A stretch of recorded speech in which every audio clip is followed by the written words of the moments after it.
Hi everyone, I am 34 weeks pregnant today, which seems like it's going so quickly. So I thought I would do a little bump update. I've got my 34-week midwife appointment on Thursday and they are going to be measuring my bump again, which should be very interesting because I've been measuring on the 91st percentile the whole way through.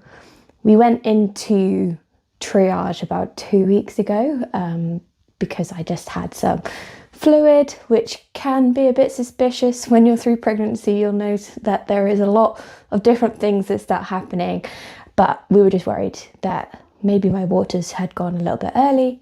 Luckily, it was all fine. We think the baby's just flipped and is head down in preparation for the birth, which is also exciting.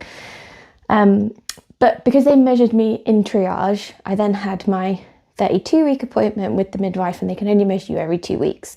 So Thursday, I will find out. And at that triage appointment, it had jumped above the 91st percentile line, which means my bump is quite big. And for those of you that don't know, they measure from the top of your uterus, they feel around, and then the top of your pelvic bone. And then I believe it's called the fundal height. Not sure whether to be worried about it or not, because I've heard it's not actually that scientifically accurate.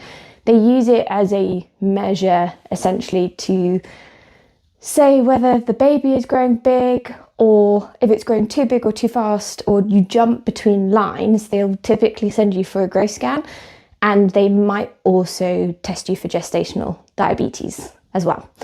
So I'll get measured on Thursday. My midwife said it's nothing too much to be worried about, as it can also not be that accurate as well. It could just mean I've got a lot of amniotic fluid. It could mean that the baby is bigger, but she's also said she's seen women with very small fundal heights and then give birth to very large babies. So who knows?